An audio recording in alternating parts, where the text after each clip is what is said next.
All right. I want to talk about my thoughts on Office 365 and how and why it's good for businesses that have at least 50,000 people or under. And I'm talking about the Office 365 non-dedicated accounts. If you are 100,000 or above company, 100,000 plus, then if you want to have a cloud-based service, then you definitely want to choose Office 365-D, which is probably going to be a little bit cheaper than if you chose a per-user plan like Office 365 Shared, which is S, or the E plan, which is E1 through E4. But Office 365, I mean, especially now, and then what's going to come up either later on this year or next year, early next year, there's a lot of advantages to signing up right now, because one, you get all the latest upgrades of SharePoint, Exchange Server, directory services. If you choose Windows Azure, you can run all your company proprietary apps from that server. And they offer Linux. Linux is one of the packages that they offer. So you can host all your applications in the cloud. Let Microsoft worry about whether or not if it's going to work or not. You know, let Microsoft worry about it. You don't have to hire a huge IT department to do so. Microsoft will also, and I'm not exactly sure if this is available now or sometime in the future, but they will also host your Active Directory Federation services, so that you can get everything in the domain, your printers, your computers, your users will all be synchronized to the Active Directory, and that system will synchronize your users to the cloud on Office 365. It makes it a lot easier to work with, and it's in the cloud, so if something goes wrong, don't have to worry about it. Microsoft will take care of it. And yes, there may be some downtime, but haven't there been downtime with your current on-premise services? Yes. I've worked in places where we had stuff on-premise with Exchange 2007, 5, 6, 7, 8, one of those. And when it goes down, you don't get mad. When it goes down, SharePoint's down. You can't get to your documents. So stuff goes down, whether it's on-premise or it's in the cloud. It's going to go down. It's not perfect. But at least you don't have to hire 50,000 IT personnel at $120,000 a year each to take care of it for you. You have Microsoft personnel to take care of it for you. And within an hour or so, your service back up. Yes, it's bound to go down. And why does it go down? Power outages. They have backup generators and batteries to take care of that. You have earthquakes that can damage, that can cause power damage to a data center. But Microsoft and Google Apps have the same thing. They'll have ways of moving your data from a damaged data center to a working data center at a different location so that your data is not affected. The only thing that would affect you is if you were involved in an earthquake or a major storm and your power went out and your generator ran out of gas, the power is still out. What are you going to do? Well, your power's out, your internet's out. There's nothing much you can do about that. But at least the data that you have on Office 365 servers is backed up daily. It is stored, it is saved, and you don't have to worry about it. And there is a guarantee. Excuse me. A guarantee is that if you lose connection for a whole day, if something happens where your stuff was out, you will get credited for that one day for all your users.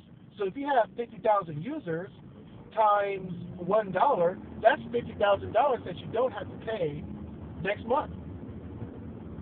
I'm just giving you an example. I don't have the exact figure in my head because some packages cost $10 per month. So if you factor in 31 days for 1 day of outages, that's how much, you know, Microsoft will credit your account to guarantee that you are on that service. Microsoft doesn't want to lose any bit of money. They really don't. So they're doing everything they can. So does Google. Google has a good uptime rate. They're going to do whatever they can to keep your services up and running at all times. Now, the reason why you want to go cloud, because then you don't have to worry about real estate to host your farms, your server farms. You don't have to worry about personnel.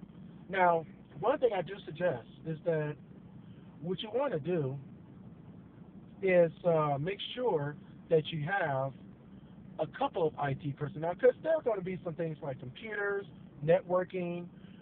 If you have everybody working remotely, somebody's computer is going to break down. So you want to have at least 1 or 2 personnel per region, so that if someone, let's say in Texas, you have 2 IT people in Texas, you have 10 employees working remotely in Texas.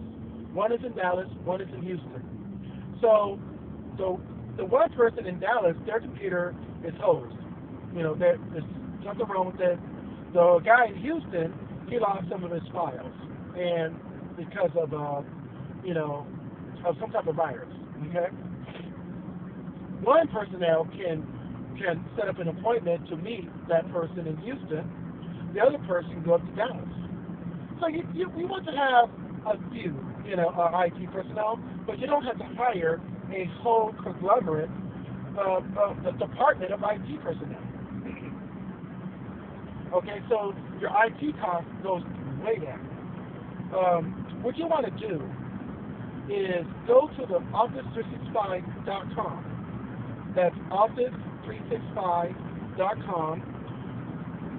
And I believe it's at the bottom of the page. There's a thing called a cost estimator.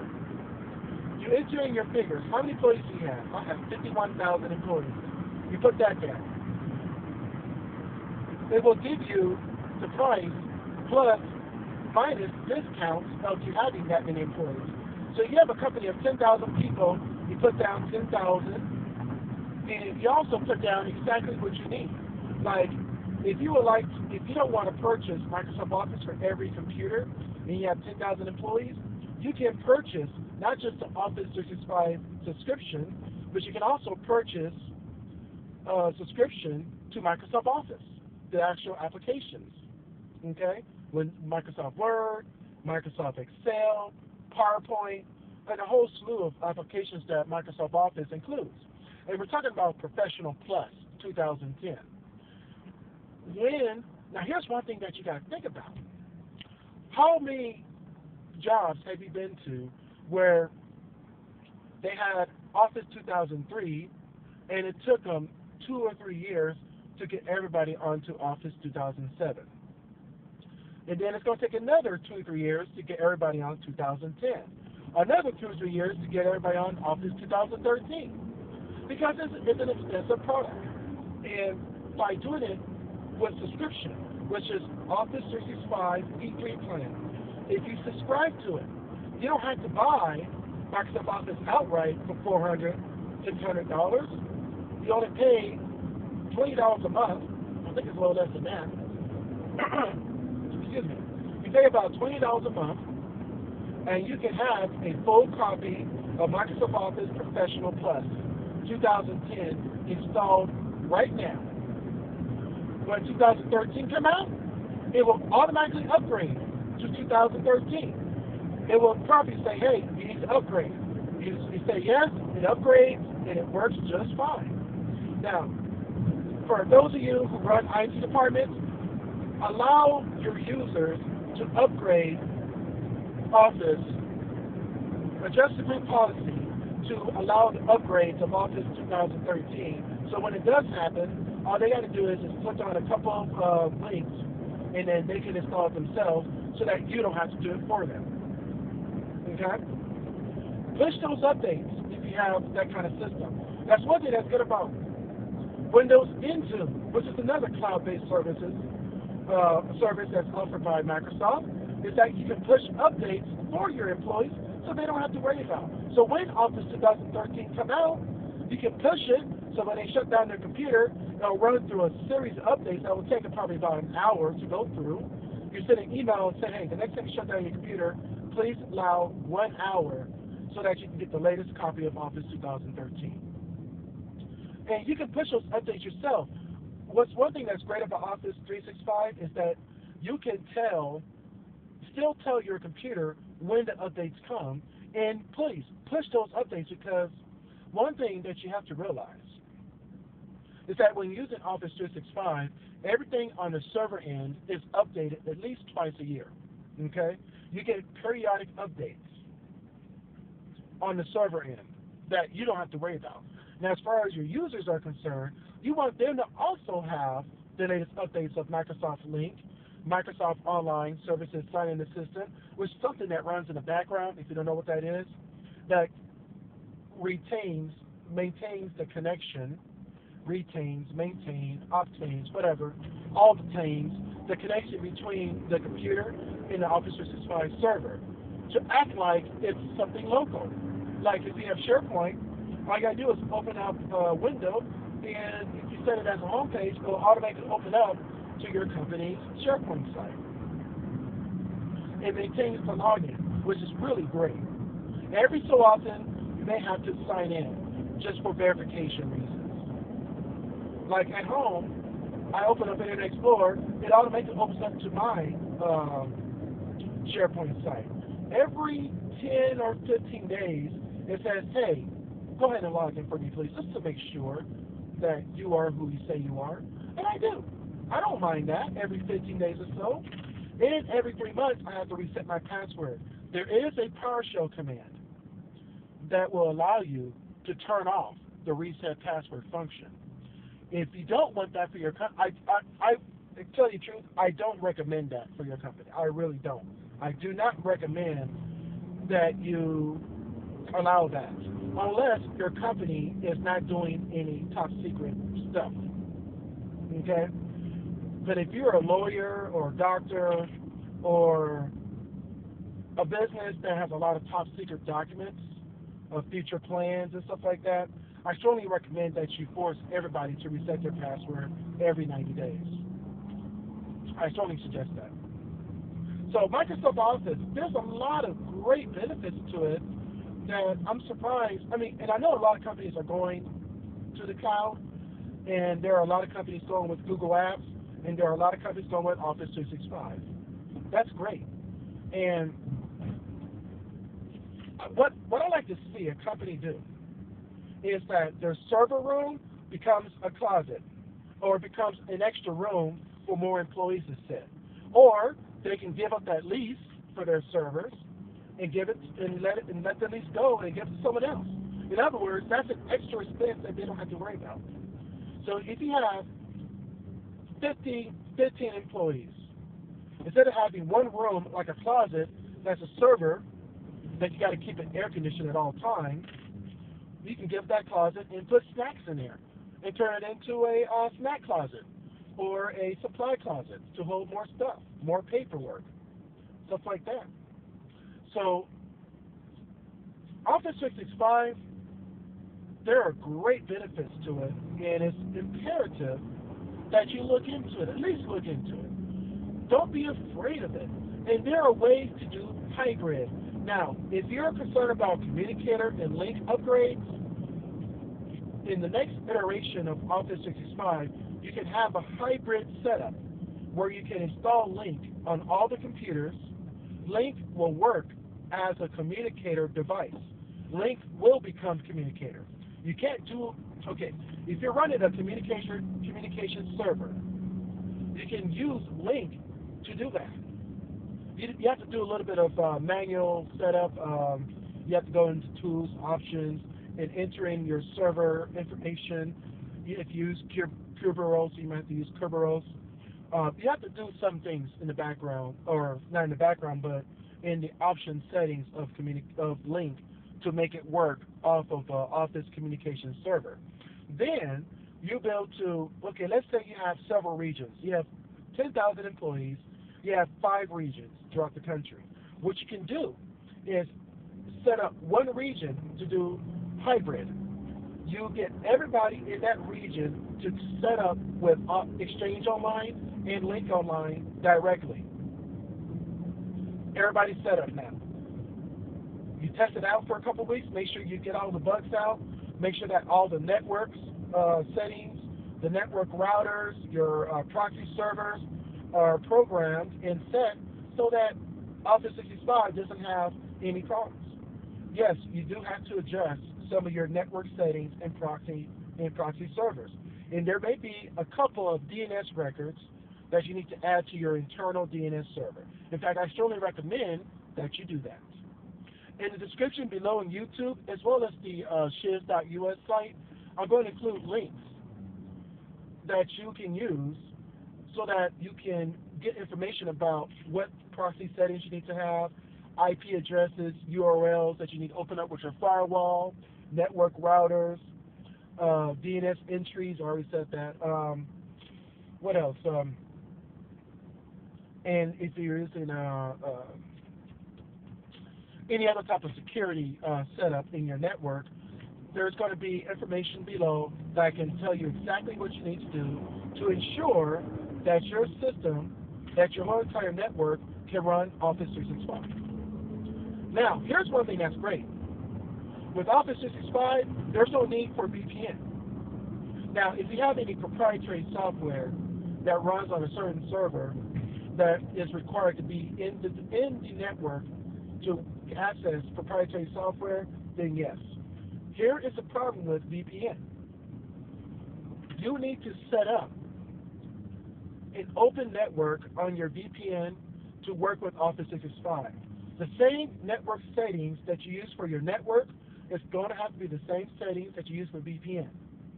And because VPN is sort of a separate system, you're going to have to log into your VPN routers and all that junk and make sure that your VPN network has the same accessibility to Office 365. Otherwise, here's what's going to happen. A person who is not logged in on their VPN can access Office 365 just fine. Emails, SharePoint, Lync works just fine. As soon as it's signed a VPN, everything shuts down. Lync doesn't work for some reason, Exchange doesn't work, or it may just be Lync. Lync by itself doesn't work, but everything else works just fine. VPN.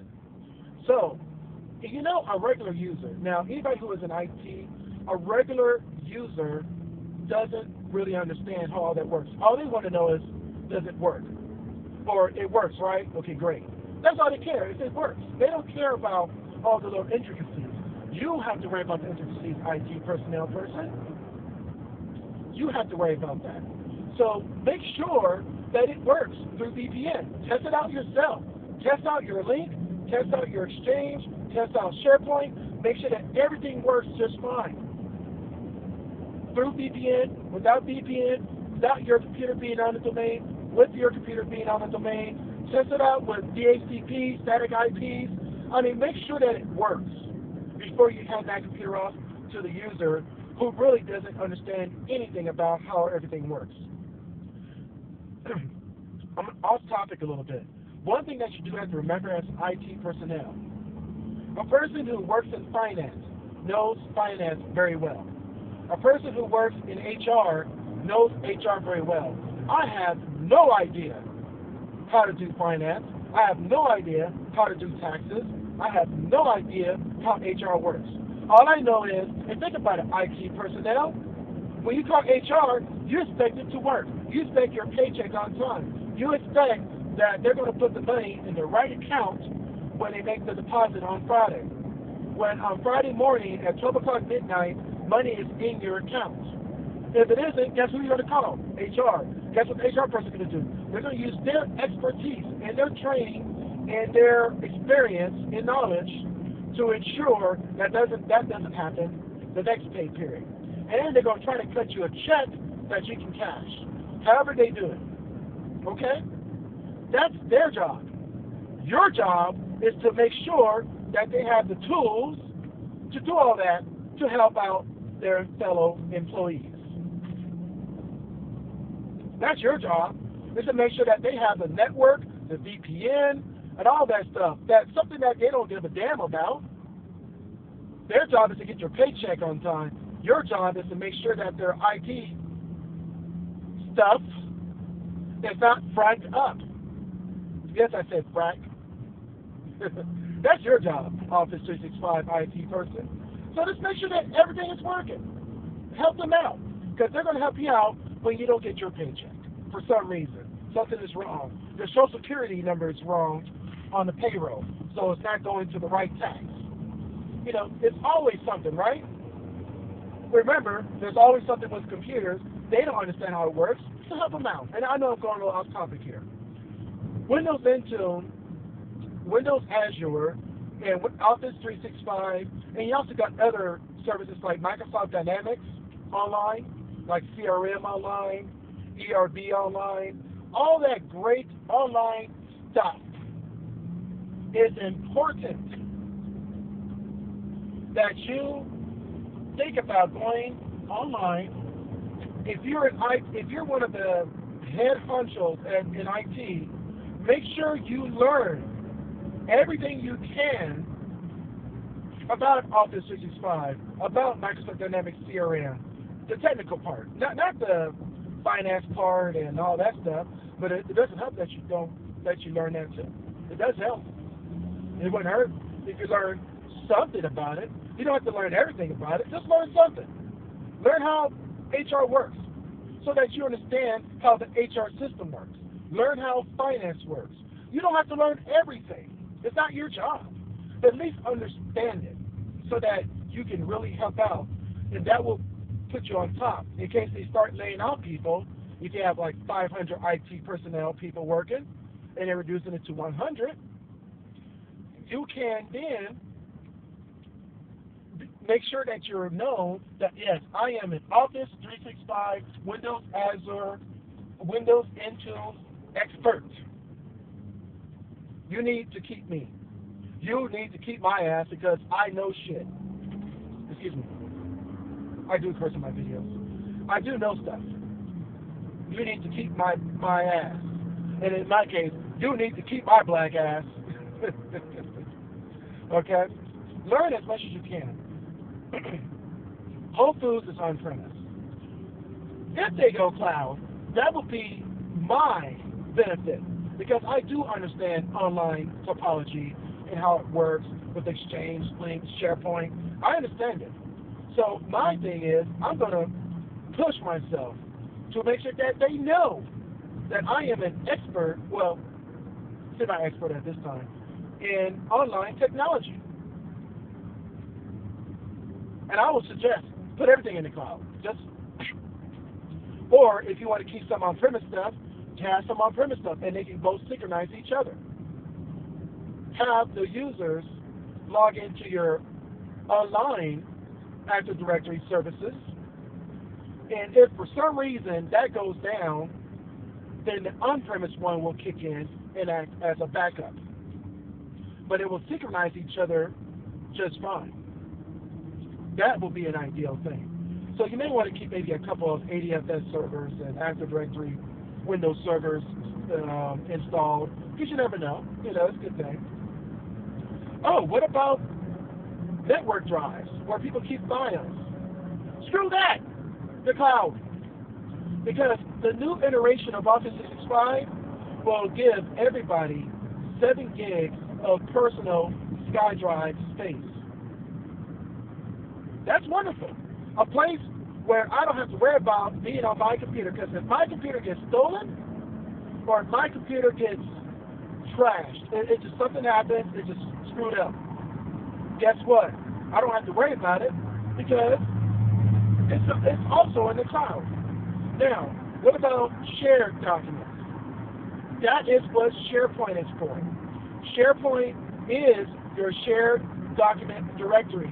And here's one thing that's great. With the new iteration of Office 365, you get what's called SkyDrive Pro. And basically with SkyDrive Pro, you have access to your SharePoint documents using Windows Explorer. Not Internet Explorer, Explorer. Go to My Computer, you open up SkyDrive Pro, and there are your documents right there. as if you're looking at it on a network drive. In the cloud, right? So you don't have to go to SharePoint. You go to SharePoint by way of browsing your documents. And so this on a network drive. And you can drag and drop stuff. You can multi-select stuff. And it makes it very easy for you to do exactly what you did on the network drive, but it's in the cloud. And guess what? It is also stored on your local computer. So, for instance, you unplug your laptop and you get on the train to go to work. I love trains. That's always reference trains. You open up your laptop, you don't have internet, so great. Because SharePoint is synchronized to your computer, all the documents that are on SharePoint, you still have access. You just open up the document, edit, make your changes, and then once you plug into your network at work, it will automatically synchronize that stuff back to the cloud. Now, ain't that some shit? Ain't that some shut your mouth?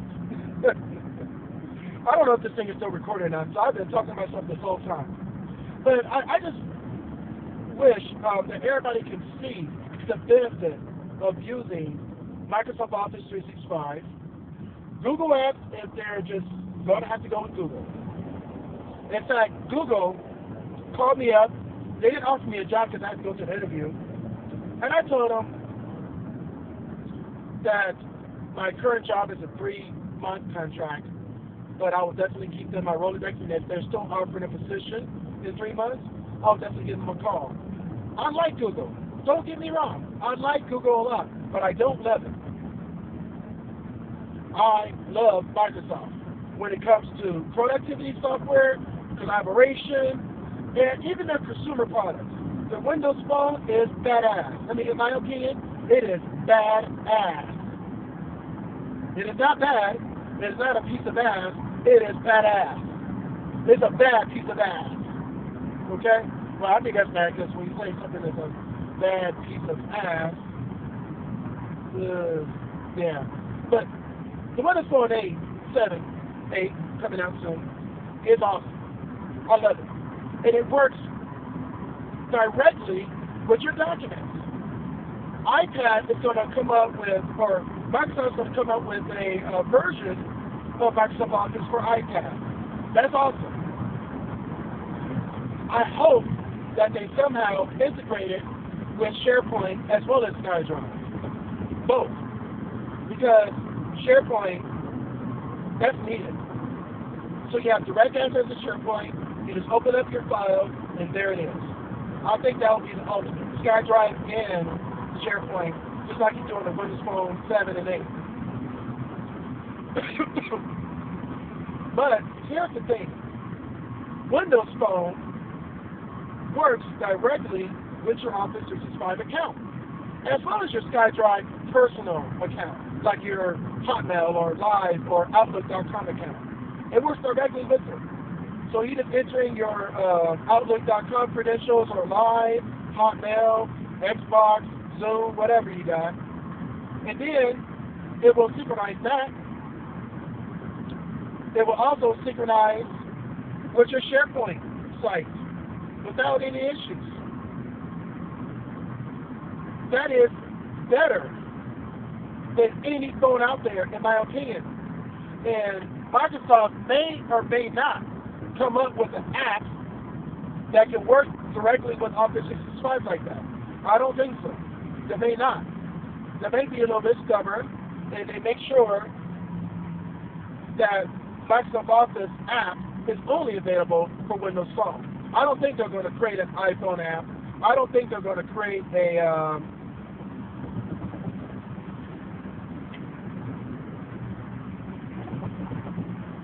okay, sorry, I'm changing lanes here. My phone can cut off at any time. It only records 30 minutes at a time, so if it cuts off, that'll be my iLOG for this moment. And I guess I'll do a part 2 later. But I just got so much to say because there's so much involved. So will Microsoft come up with an iPhone Microsoft Office app that works with SharePoint? I don't know. That's to be seen. They may do it. They may not. I don't blame them if they are a little bit stubborn,